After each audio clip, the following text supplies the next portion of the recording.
الحمد لله رب العالمين، والصلاة والسلام على سيد الأنبياء والمرسلين سيدنا محمد وعلى آل بيته الطيبين الطاهرين وزوجاته أمهات المؤمنين وصحابته رضوان الله تعالى عليهم أجمعين.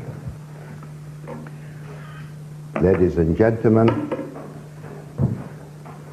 on behalf of Al-Furqan, the Islamic Heritage Foundation, it gives me a great honor to thank you for joining us in our third lecture that we do.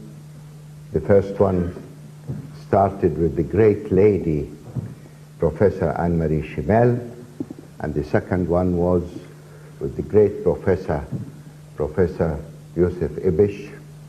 And here I am coming to discuss with you a subject which I think is interesting,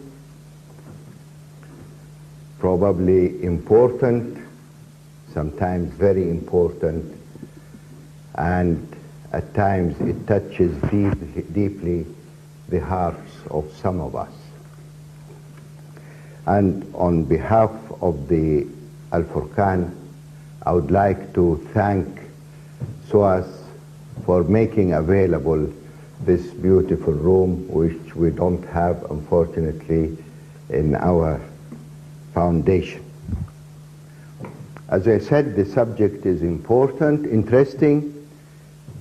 The non-Muslims who are here, if they are interested in history and archaeology, then it's an interesting subject.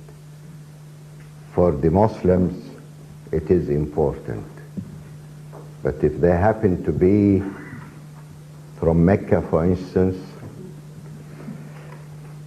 or descendants of our beloved Prophet sallallahu alaihi wasallam, then it is very important. And if they are from those Shia and the majority of the Sunnah who believe that loving the Ahl al-Bayt, the house of the Prophet, is something like a religious obligation, then it does touch deeply their hearts.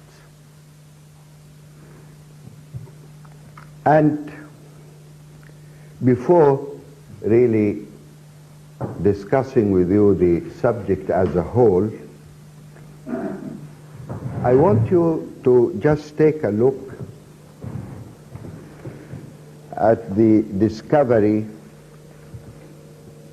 of the house of the Prophet. Of course, we'll have a lot of this later on. But this is not really the whole house. The house is only this side.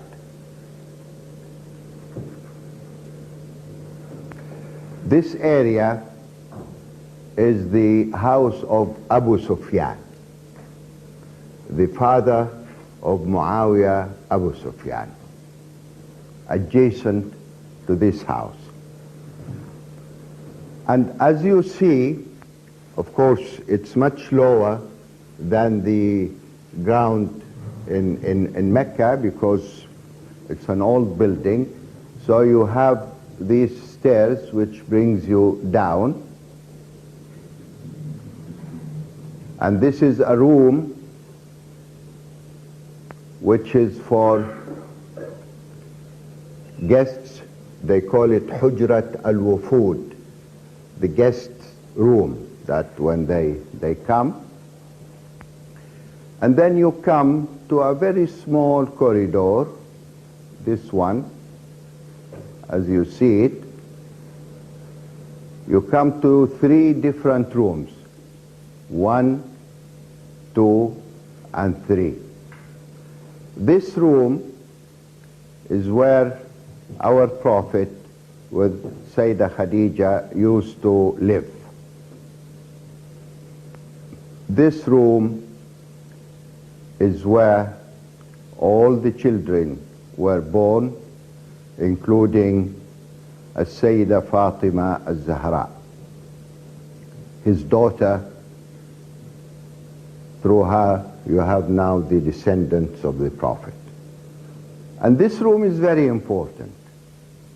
This is, we call it Hujrat al-Ta'abbud. It's the room of worshipping, and Hujrat al-Wahi, where revelation used to come and Gabriel used to come and teach him.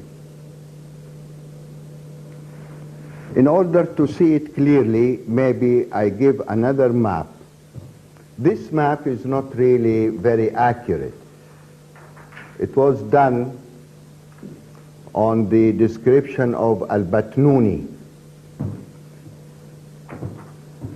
but it helps. You see, this is the hall, and this is the reception of guests. Here he called it delegates. This is the corridor. This is the praying area, Hujrat al-Ta'abbud. This is his room. And this is the room where all of his children, including As-Sayyida Fatima al-Zahra, was born. Now,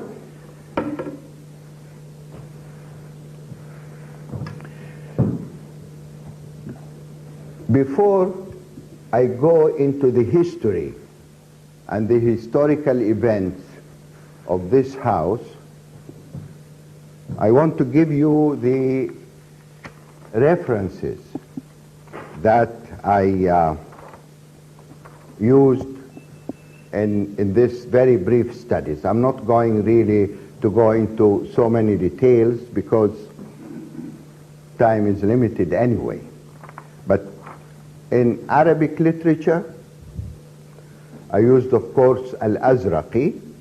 It's the first book ever written about Mecca. And as most of you know who is Al-Azraqi, he passed away in the year 250 for Hijrah, which is 865. He was quoting his grandfather and the eminent, responsible Mecca leaders and society at that time. Then I also went to Al-Fakihi.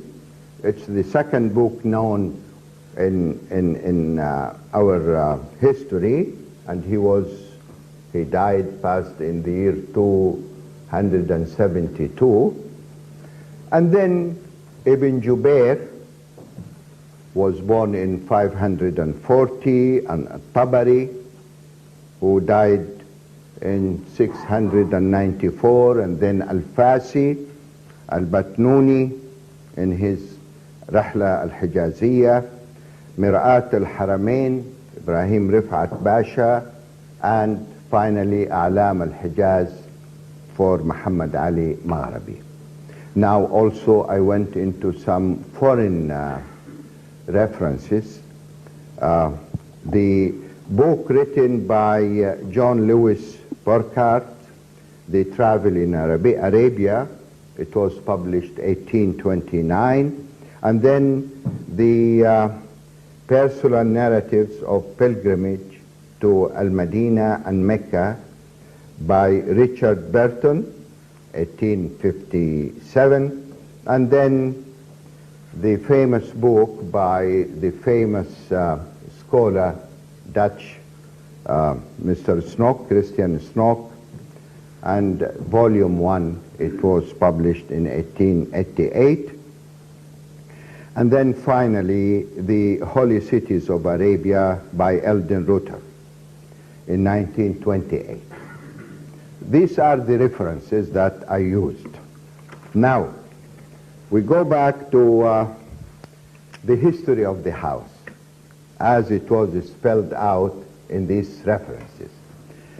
When the Prophet got married to As-Sayyida Khadijah, as most of you will know that he was 25 years old and she was 40 years old. He got married and they lived together in this house. He spent 28 years of his life in this house. And from this house he immigrated to the city of Medina. So this house has a very remarkable historical background, how they lived together. When he immigrated to the city of Medina, his cousin, Aqil ibn Abi Talib, took over the house and became the owner of the house. And when the Prophet came to Mecca, and that's when he took over Mecca, they asked him, where are you going to live? Because they know that this is his house. And he answered, وَهَلْ تَرَكَ لَنَا عَقِيلٌ مِّن دَارٍ? Did Aqil left a house for me? And he lived in tents. And the house stayed with Aqil until Muawiyah ibn Abi Sufyan became the Khalifa. He wanted to buy this house because, as I mentioned before, it was, not yet. It was adjacent to his house, to the house of his father. So he bought it at 100,000 dirham. And he converted the house into a praying house. And he built what we call it mihrab. And that's where you used to face Mecca, to face the Kaaba. You will notice later, probably in some of the view graphs I'm going to show you, that when the Prophet was in Mecca at that time, he used to pray facing Jerusalem. And then, of course, in the city of Medina, Muslims were ordered to turn to Mecca rather than to Jerusalem. So Al-Mihrab, which was built by Muawiyah, was facing Mecca, and few other mihrabs. After Muawiyah, and it was then, he opened a door between the house of his father, Abu Sufyan, and this house. But this house became the praying house for a variety of Muslims.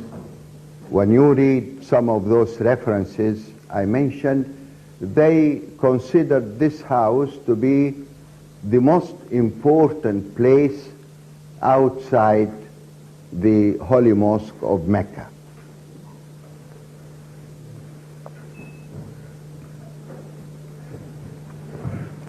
Then after that, this house was renovated during the era of Al-Khalifa Al-Nasir Lidinillah Al-Abbasi. He was a Khalifa in the year 575, corresponding to 1180. After that, the tomb, which was built on the what is called praying area, there was a tomb that built, and they called it Qubbat al-Wahy, the tomb of revelation, because Gabriel used to come with the revelation and then to teach him in this. So it was called Qubbat al-Wahy, and remained as such until the time of Al-Malik, King Al-Ashraf Sha'ban ibn Hussein ibn Al-Malik Al-Nasir Muhammad ibn Qawun Sahib Masr. So from the year 650 until the year 764 Hijri, which is 1253 and 1363. It was the Qubba, the tomb, was renovated again. Then after that, there was some additional renovation during the time of King Al-Nasir Faraj ibn al-Malik al-Zahir Barquq, the year 801 Hijri, 1398. Then during the time of Sultan Suleiman, that is the famous, magnificent, the Turkish Sultan, the Ottoman Sultan, it was renovated again. And then during the time of Sultan Murad, again it was renovated, the whole building. During Sultan Abd al-Hamid, the director of the mosque in Mecca built some building and put on top of it a wooden piece covered with cloth. This is to indicate the exact place where As-Sayyida Fatima Al-Zahra was born. Before that, it was a white marble on the floor to show, because at that time, Sayyida Khadijah, her mother, used to go to this room and deliver her children. And that's why we know, according also to these references, where she was born, and they put a white marble. Also at the place where the Prophet himself was born, and way down, and I have seen that when I was a very little child. I came down, they brought us to see it. Also a white marble that still is there, but that place was not demolished yet. Then on the 17th of Rabi' al-Awwal, year 1342, corresponding to the 27th of October 1923, the Saudi troops led by Al-Sharif Khalid ibn Lu'ay, who was cooperating with the late King Abdulaziz, they entered Mecca, and on the second day, the 28th of October, they demolished all the tombs and all these religious places. It was demolished because according to the teachings of the Salafi sect in Islam, these things are against Islam and it has to be demolished. So it was demolished and it stayed as such for years. But then the mayor of Mecca, I wanted to see his photograph, went to the late King Abdulaziz and asked for the two places where the Prophet was born and where As-Sayyida Fatima Zahra, or sometimes they call it the house of Khadijah, Sayyida Khadijah. He asked for it and King Abdulaziz allowed him, he gave him these two places, and he built a building in the place of As-Sayyida Khadijah. That's our subject today. And for reading Quran and teaching Quran, and in the place where the Prophet was born, it is a library, and he bought libraries for that. The libraries is still there until today, but this place has another story. So it is stayed. I want to show you the very modest building that Abbas Qattan, the mayor of Mecca, you saw his picture, built.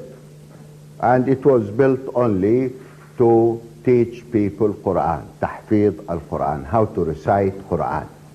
However, it did not really be used for that purpose. And maybe that's a better thing. What he did when he built this, he left everything down And he came on the upper side and built this building. What is inside was intact. Nothing was touched there.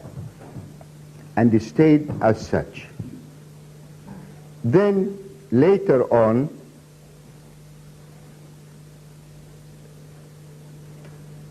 the whole area adjacent to the mosque were demolished in order to be part of the outskirts of the mosque, so people can stay there, so they can pray or do whatever they need.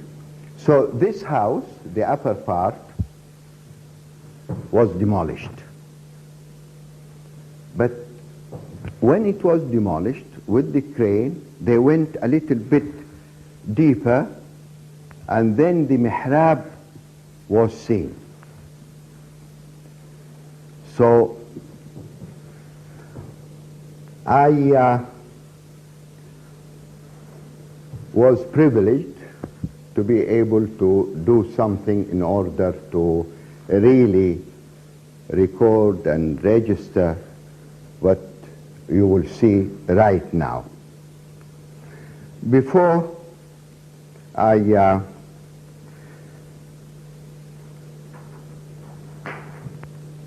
want to show you the map in Mecca, which shows this is the Holy Mosque and this is the Kaaba, and this is what we call it Mas'a, where people, they go between the two mountains. For Muslims here, they know what is Sa'i. And this is the location of the building. So it's not far from here. Yes. Now, we, as you see, erected a fence all around for the excavation of the building. As I told you before, this is the house of Abu Sufyan. This is the house of the Prophet. So this is the beginning of the work. We were working 24 hours, 150 workers. Every 8 hours, 50 people will work with their hands to clean and bring up the building. This shows the progress in our work. People were very curious to come, as you see them watching. As a matter of fact, it was very interesting. I took my wife to go to a building somewhere in here in order to see it. Women were not allowed to come here, of course. But I took my children, and they came and we did pray in this room.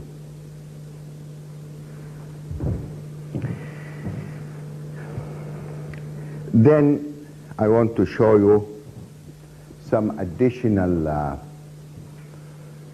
progress in the work.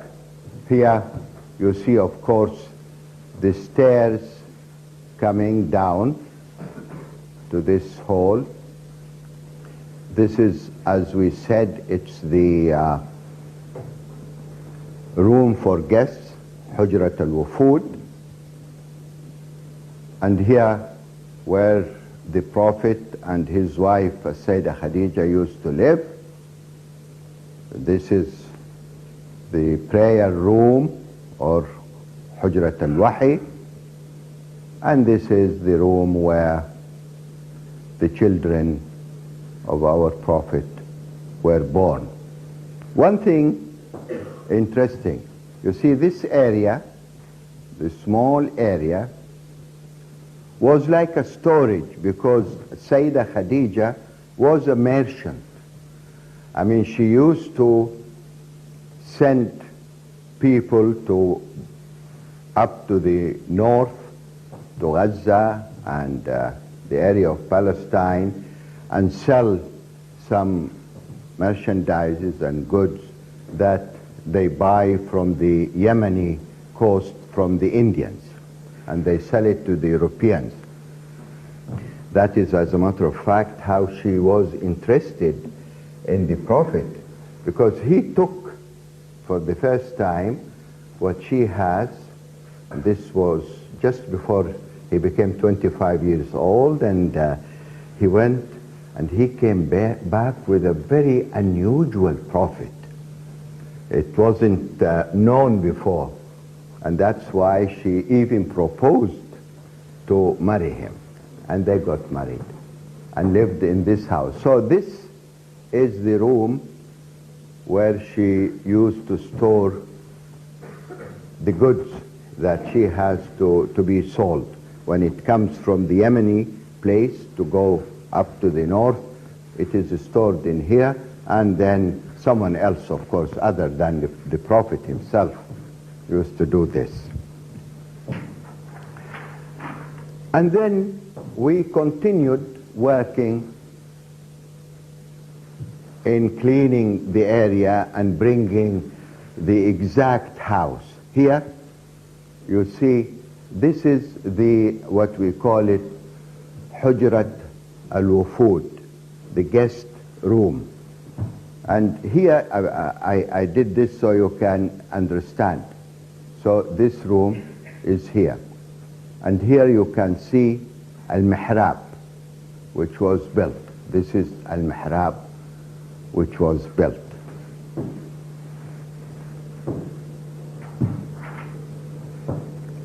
Again, the same room, but from another side. You see, the other side of the room, here. What you see here is here. That is Hujrat al-Wufud, and we started cleaning, and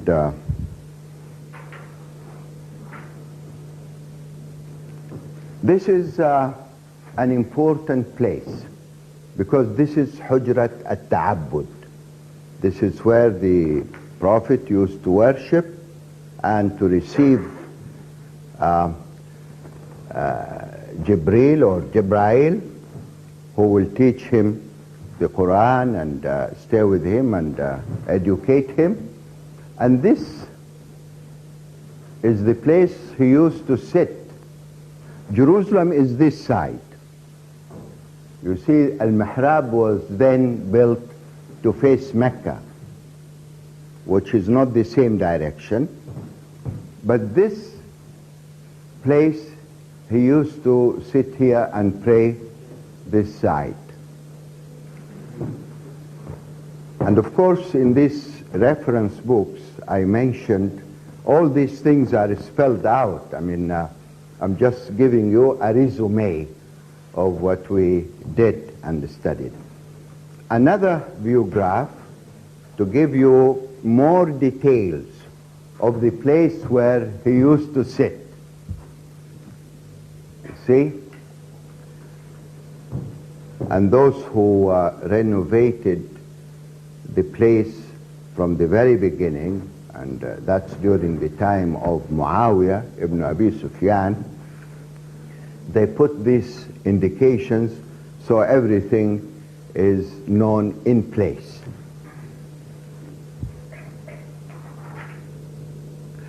Something extremely important in history books, you know, Muslims, before they pray, they have to wash, make the wudu.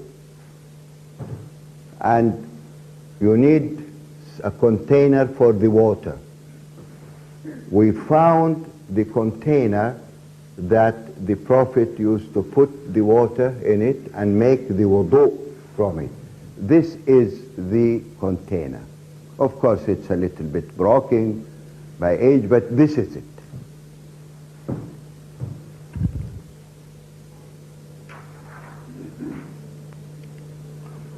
Then we come to the room where he lived with his wife, السيدة Khadijah. This room. You see, it is here. In this room, you have the two mihrab, which was built. And here, one of the mihrab is seen, this mihrab.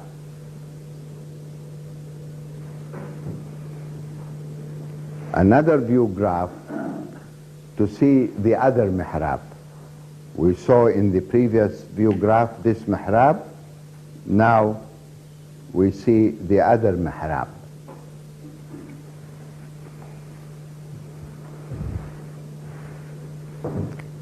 Now, this is an interesting, you see, we really did clean the place very well, and we found, which is very interesting, because when the Abbasi Khalif came to renovate the building, by that time the ground in Mecca was elevated. So they built stairs, but not as much as here, and at the same time, in order to raise the floor of the building, they put what they call it the Abbasi tile. Abbasi tile is known in history to be red. We did find the Abbasi tile in here, in these areas. So this shows the real progress that we did. You come down, and this is the room, of course, of the guests, Hujrat al-Wufud, and then the rest.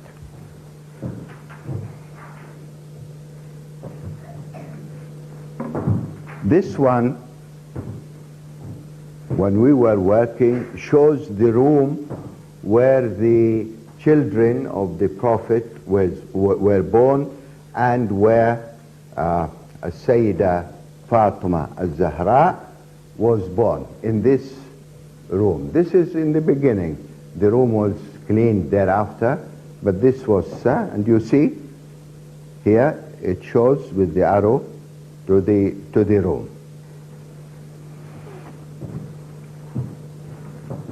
But here it was very well cleaned, and this is the room, and this was the exact place where she was born. In the beginning, as I said, there was a white marble, and then Ahmad Afandi, the director of the Holy Mosque in Mecca, did build something around here and covered it with some silk material, and it was here until everything was then demolished.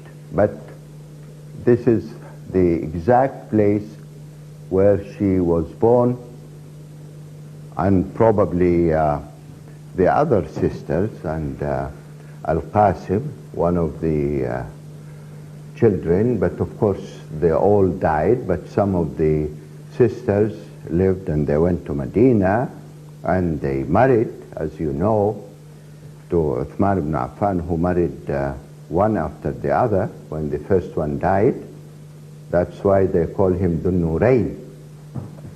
But no one have any grandchildren for the Prophet except السيدة Fatima al-Zahra.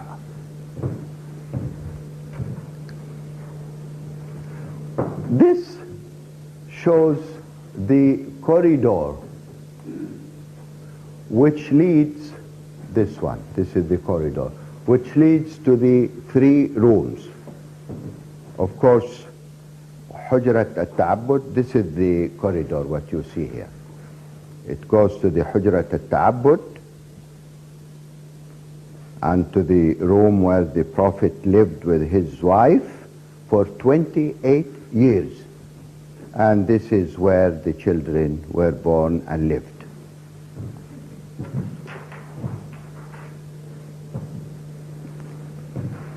Something Well, this is also, I think this is also important. This is a photograph taking from the room where the Prophet used to live with his wife. But from this room, through this door, you see all the corridor, the room for the guests, and everything. So you see, it's a very nice view from where the Prophet used to live, and this is the room for the guests, and these are the stairs coming down.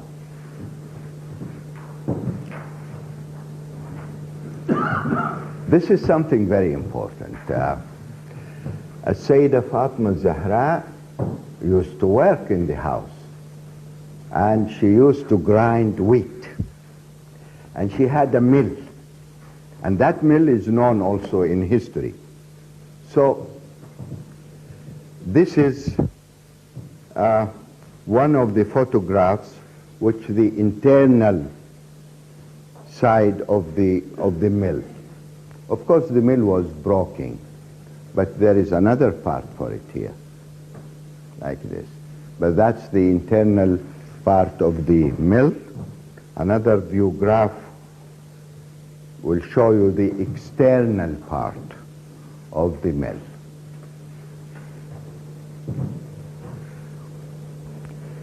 So much was found in this building. Of course, we did a very precise work. We studied the place for the first time, because in these history books that I read, they describe the house exactly the way you see it, but then the measurement were not accurate. Here, for the first time, with this map, we know exactly the measurements, the stairs, the rooms for the guests, even the walls, the width of the walls, everything was precisely studied and done.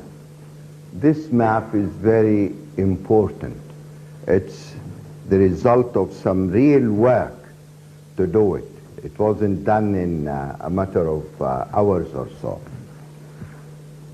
Now, of course, in order to avoid any people to come and worship the place or whatever it is, the Salafi concept in religion was against having this building exposed. They are afraid maybe Muslims, they look at it for barakah or whatever it is. So it was decided to cover it completely. And it was then covered. Here, I show you the building completely covered. Of course, here, this is the Abu Sufyan building. So it was completely covered with sand. And to put an end to this story, we know exactly where is it located. So this map shows exactly, this is the Holy Mosque, and this is As-Safa and Marwa, Al-Mas'a, and this area is with the other areas also around the mosque. This is the exact location of the building, which is now part of the adjacent area around the mosque. I think I've given you the results of the work of a long time with real efforts. And we're glad we did it, because this is a historical place. in the history of Muslims. It's a place where our Prophet lived with his wife for 28 years. She died in this house, and immediately after her death, he was really in love with her, and he decided, of course, to leave the city of Mecca, and he immigrated from this house. And he put his cousin Imam Ali in the same room in order to cheat the people who decided to kill him, and he was able to escape. And next day they discovered that the man sleeping in that room, you saw the room where he used to sleep, was not the Prophet, it was Imam Ali.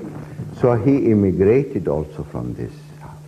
His daughter, Sayyida Fatima, was born in the house 18 years before he immigrated, and then she followed him to Medina. So that is the story of the house from day one until now. I hope I was able in a very short period of time to give you what we did in a long period of time with real difficulties. And thank you very much.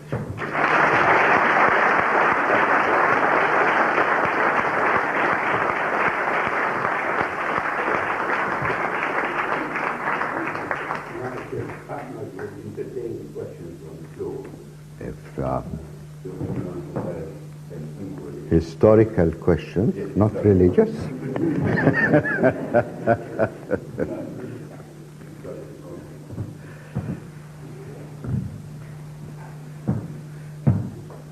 No one is interested in history.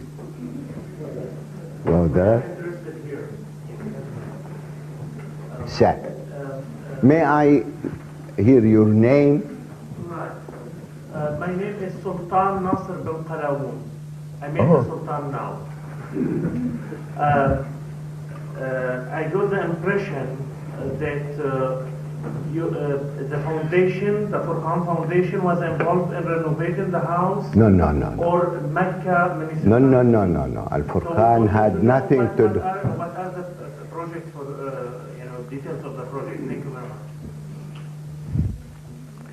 It was done by professionals I brought together. I formed a company, a non-profit company, but that was before, to preserve old ancient buildings and sites and study these things, and it was done through that entity. But it was done by real professional people, and as you have seen, it was done properly, and it was registered. As a matter of fact, in order to not to take so much of your time, I gave you only some samples of the pictures and photographs that we did have, and we do have until now. But this will give you a good picture of what we did. So it was not done by Al-Furqan here. I was raising my hand. Yes, sir. My name is Abu Saeed, and I'm asking you almost a similar question. When this work was commissioned, was it when you were the minister? No, sir. No, sir. I give you the date when it was done, so you know.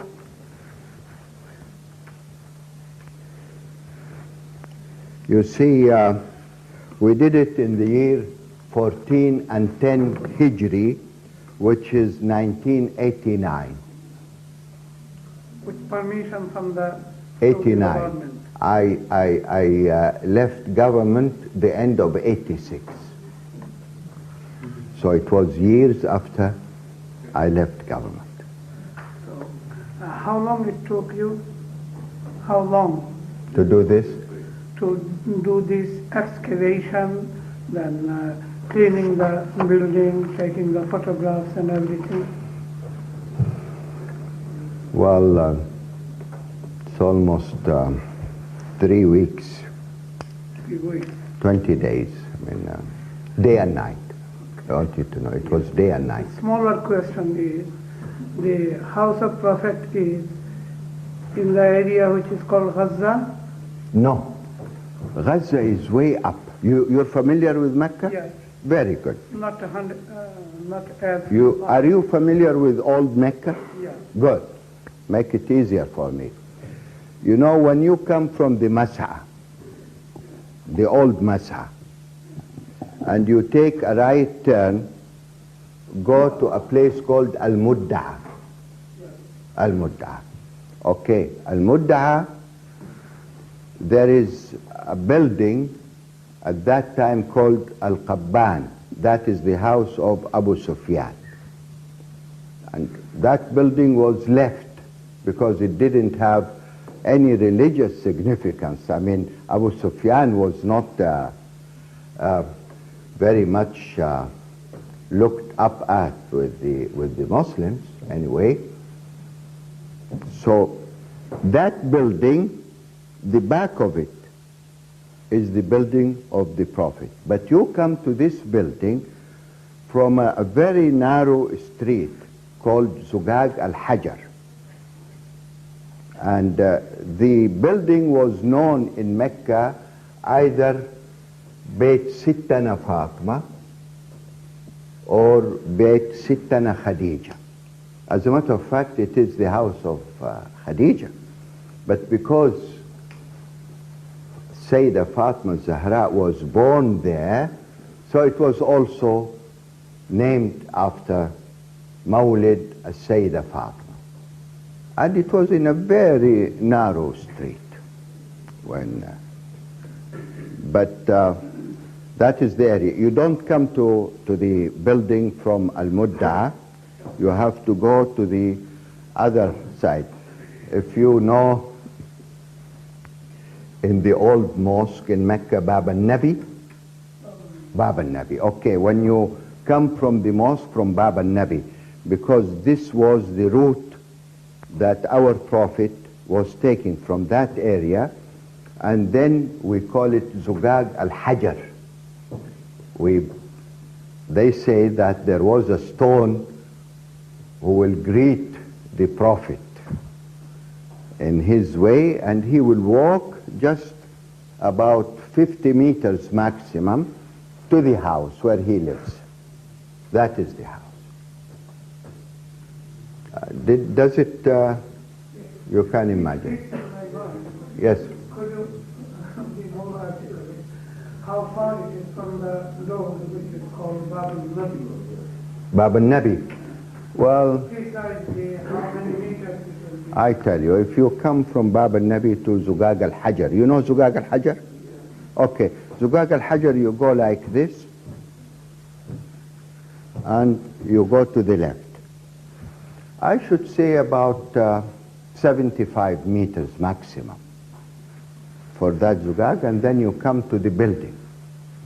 The building that I've shown you the photograph of it, which was built by Abbas Gattan, the mayor of Mecca, and then demolished, and then we have this. Afwan. Yes, sir. I know you showed us a map earlier. What were the dimensions of the house, specifically the prayer room? What is what? What were the dimensions of the house, specifically the prayer room? The prayer Dimension? Yeah, how big is it? You know, people, they go there in the old days for barakah. And Muawiyah ibn Abi Sufyan did it as musalla. And when you read these history books I mentioned here, you will read that Muslims at that time, before the Salafi movement, of course, Muslims at that time, they considered this place to be next in line to the Holy Mosque. So everybody coming to Mecca will go and pray in the Holy Mosque, and he will come to pray in this house. There are rooms, and of course, like me, when I went inside, I went to the exact room that the Prophet used to pray, and I prayed there. And it's a nice feeling that you feel that you are sitting in the same place where he was sitting. I mean, depends on how you feel. My question is, how big is the house? How big is Oh, I have shown the exact measurements. It's very small, and the rooms are very small. It's extremely modest. It's not big. You come, and you come with the stairs, and there is a little hall. I think it's about maybe 3 by 4 maximum. That's the biggest thing. Then the guest room, or Hujrat al-Wufud, it is long, but the width is not sizable. I think it's about maybe 5 by 2.5 or so. And then the corridor is maybe 1.25 meters by 1.25 meters. Then you come to the place where he used to worship and stay at night to meditate. It's about maybe 1.5 meters by 1.5 meters. Then the biggest room is where he used to live.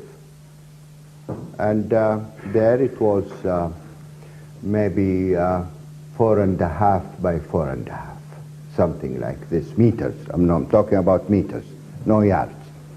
Then the room where the children were born, the daughters and the brother Al-Qasim, is rather long. I think it is almost, if I'm not mistaken, about 6 meters by 3.5 or something. And it's irregular. In areas it is, the width is smaller, and in other areas it is long. Do you want to see the map again? Okay. Sir. Well, this is exactly, I think, the significance of this discovery. The precise dimensions we have from this word, I should have said my name is Of course. Who doesn't know? The precise dimensions, because am I right in assuming that apart from this house, we do not have any excavation from other places in Mecca apart from mosque? And then could we see what we have here? Information about exactly how people live. Both other houses will be the same apart from the prayer room. And then this will give us information about the width of the street, the length of the street, and the entire area of Mecca, which will give us information, or at least would be able to better guess how many people lived in Mecca at the time, which is now a big area, I think. We are doing a study in this area in the encyclopedia that I established for Mecca and Medina. Know some people being wealthy, for instance, the house of Abdul Muttalib, where the Prophet was born, is a little bit more sizable. And I went there, because when it was demolished and the late King Abdul Aziz accepted to have it rebuilt, I mean, because this is a place, and he felt that it has to be preserved one way or another.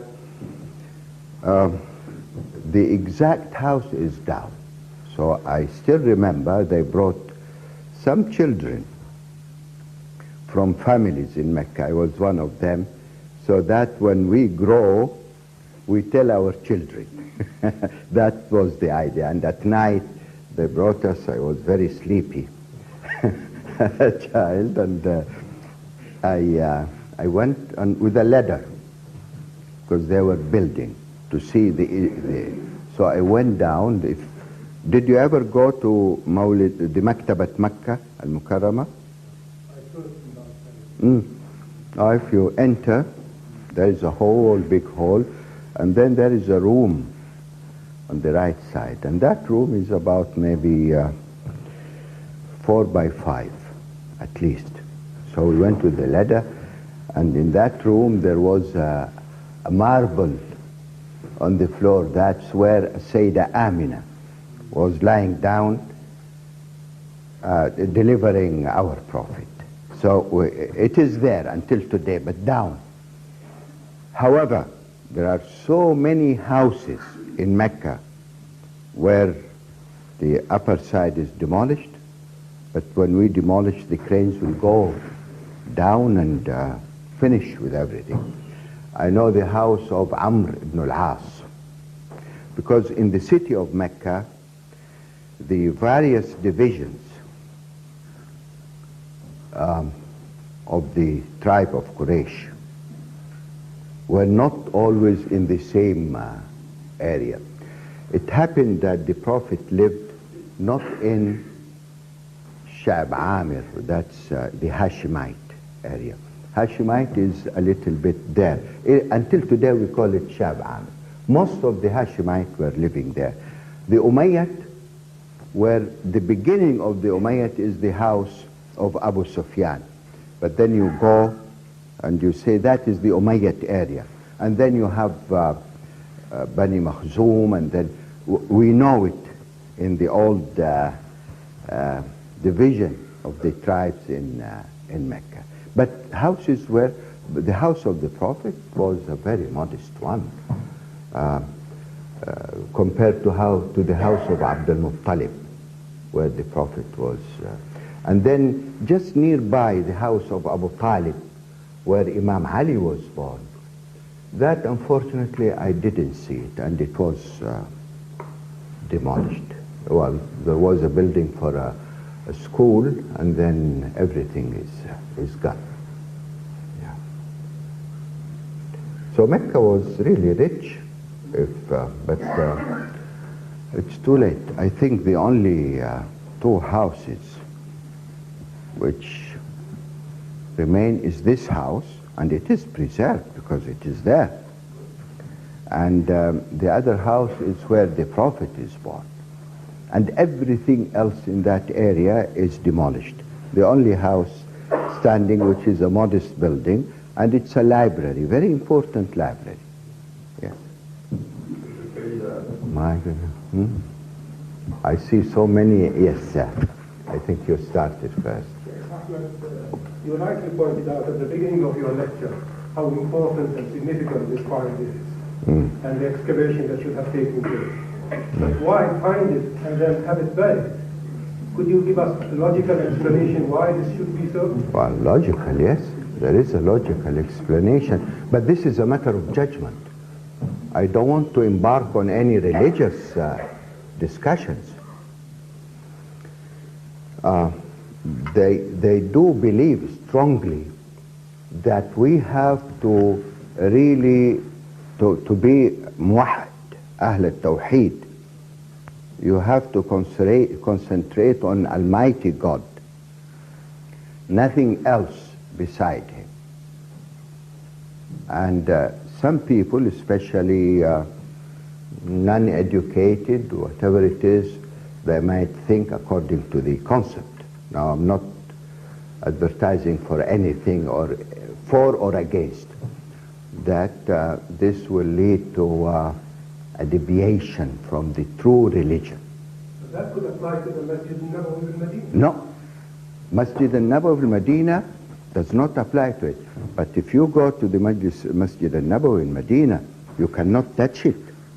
The Hujra al-Sharifa, where the Prophet is buried, and his house. You cannot. You'll be punished for that. I hope not. Okay. Yes, sir. Connecting with the same question, whose the decision was? Yourself, Your Excellency, the government, or the... No. I cannot take any decision. I cannot take any decision. Of Saudi Arabia? There is the religious people in the country who are very influential. I mean, it's a government based on a religion. And you know the history. I mean, they go together. Yeah. I mean, you cannot argue in these things. Probably we have people in the room who believe in this teachings of Imam Muhammad ibn Abdul Wahhab. So the decision of the Haramain is They go together. I don't think I should distinguish.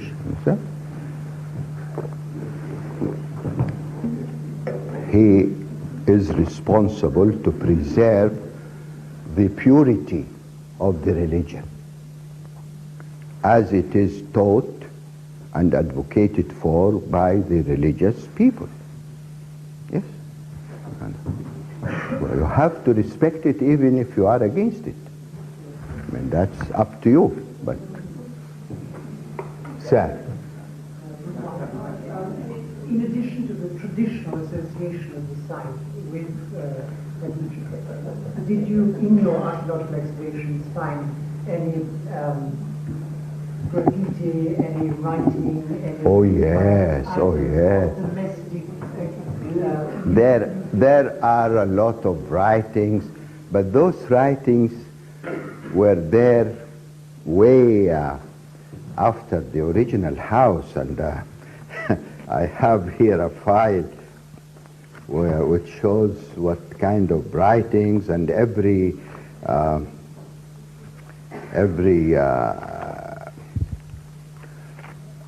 Khalif or Sultan coming and build something, he will do a writing and put his name.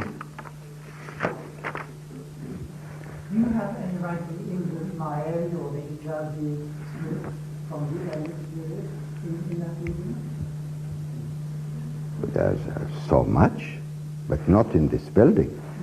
No, but in the Holy Mosque itself there were columns, and oh yes, there are in some of those columns from the time of Al-Mahdi and from the time of the Umayyad and Ibn Zubayr.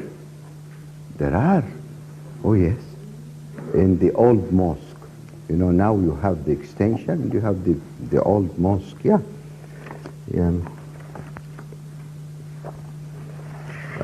Writings are there.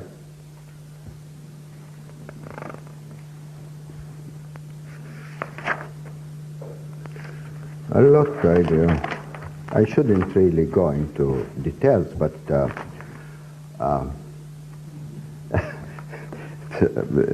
some of those Sultan and Khalif, they wrote, and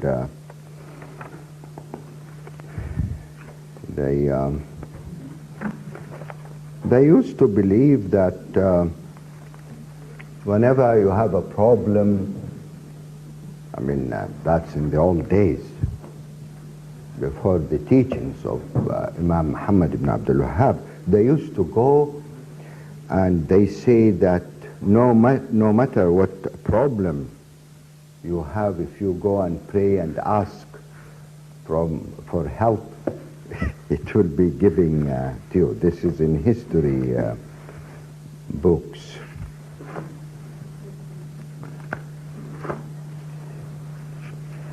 Anyway, sir.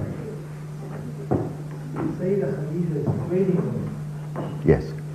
This printing, what sort of goods was trading? I don't know, because there is nothing left.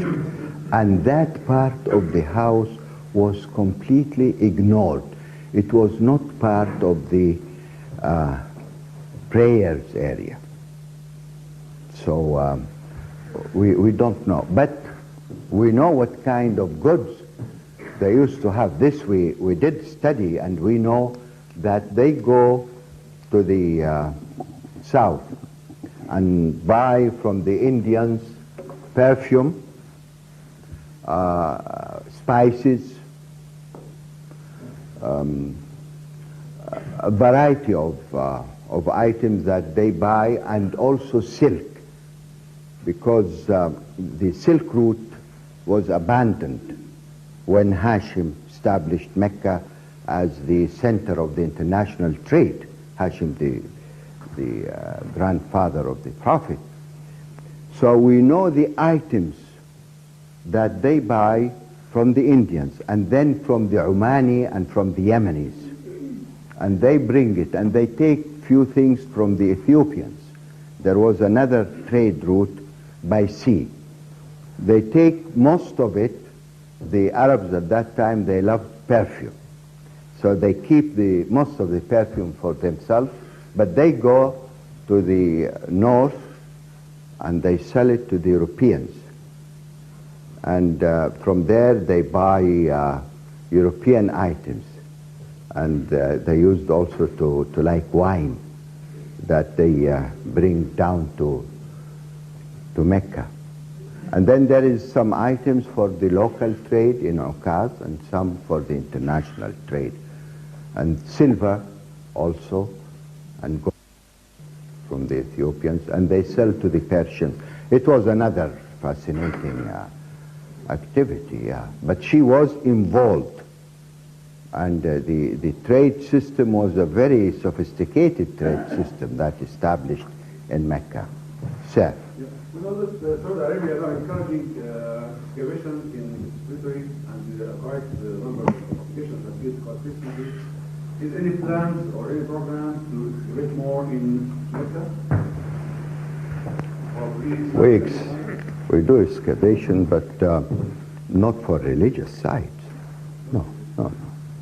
We do it for pre-Islamic civilizations, and yeah, we do a lot. I think we are a very rich country when it comes to this area. Yeah.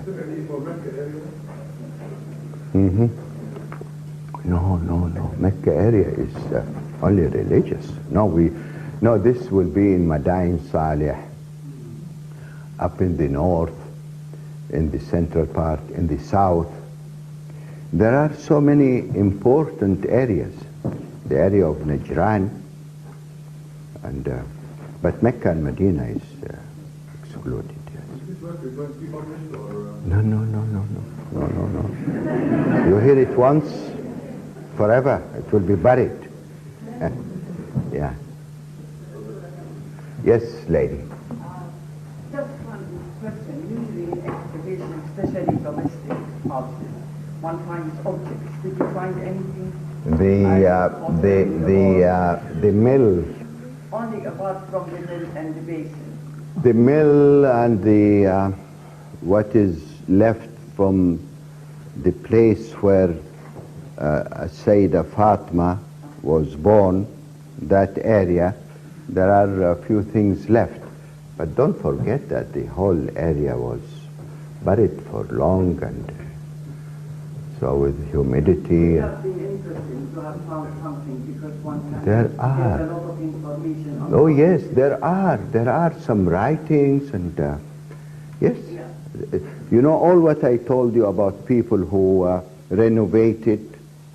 I just said this Sultan renovated, this Sultan did this built this, but they left writings of their names and the date, so it's all recorded there. Yeah. Sir. Are you going to register the site as a historical heritage with UNESCO? No, sir, I said this is once, the first and the last time I'll talk about it. Finished.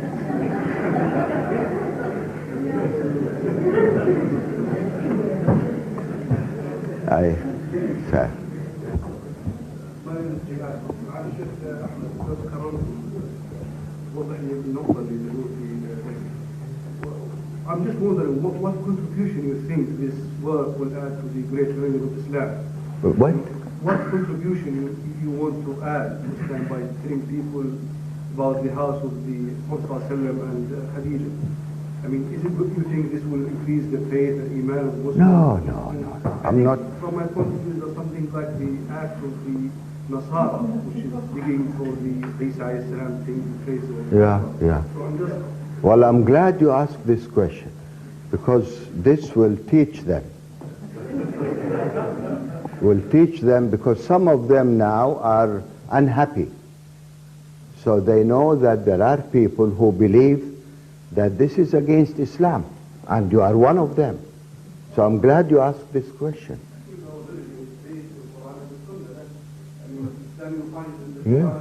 Yes, okay. This is the teachings, yes. I'm not arguing against it.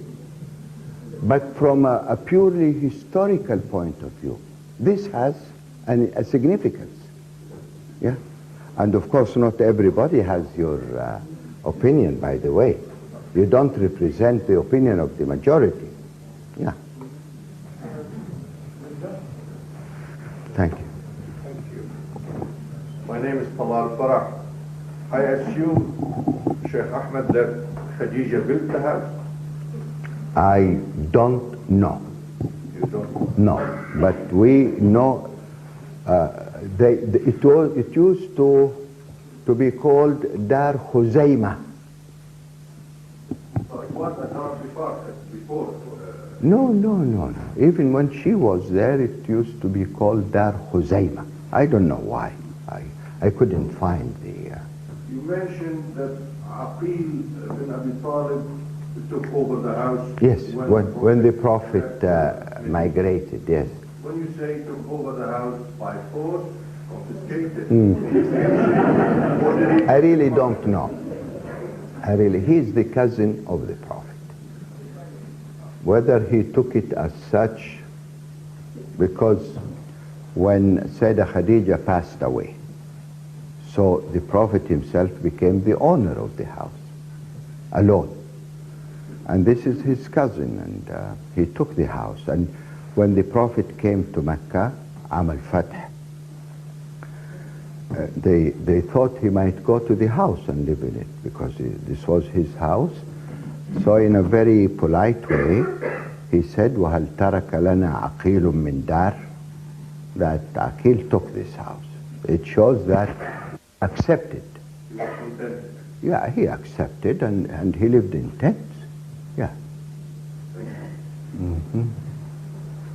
Oh, we have so many over there. We go to the last.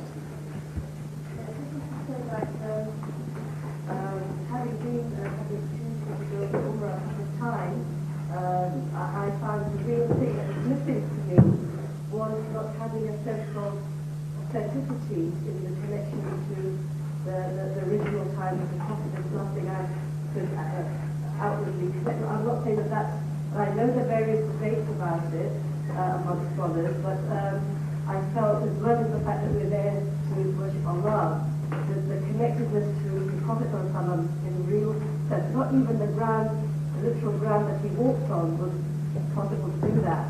And so therefore, what has always interested me, and we'll talk today in a sense of putting a little bit of the jigsaw back into place, having a real sort of connection with it, is that, and this is going to sound very stupid, but it's not meant to, is that the film, The Message, recreated what was a perception of Mecca at that time.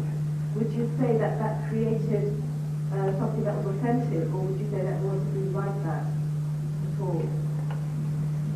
It was authentic, yes. So you would say that the recreation was an authentic one, the way the houses were done and everything? Oh, yes. I mean, when you read the history from day one and compare it to what you find, it is definitely authentic. Yes, sir. My name is Mahmoud Rashid. What is the evidence that convinced you that the delivery room was indeed used for that purpose? Because it seems to be the second largest room in the house. I'm sure the space was a premium, being so close to the Kaaba, and yet that room would have been used only 4 times in 28 years, and no other purposes. It seems such a waste of space. No, it's not a delivery only. This is where they lived.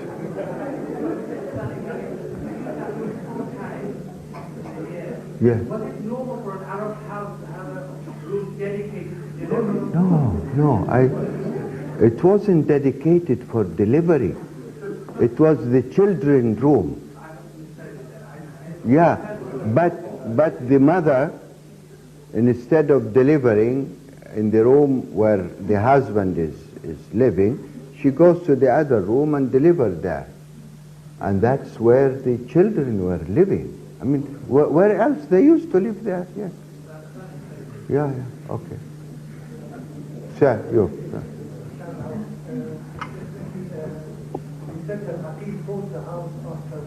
I didn't say bought it. Took over. Whether he bought it or what, I don't know. We have no evidence one way or another.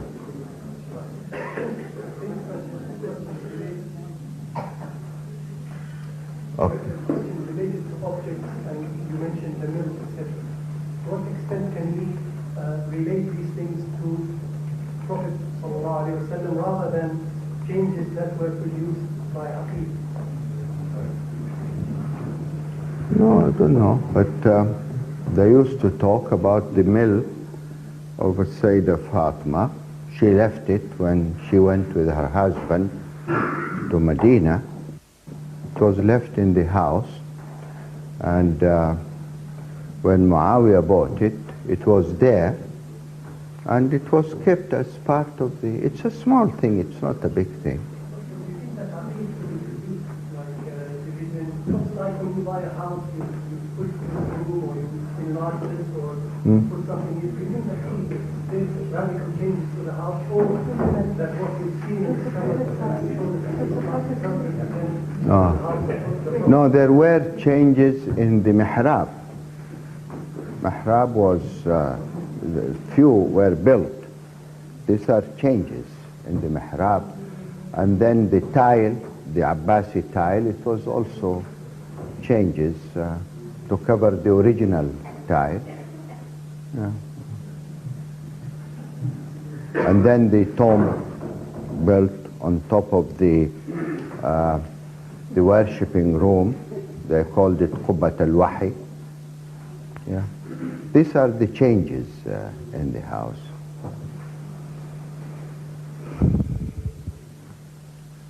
Well, I think we covered a good deal of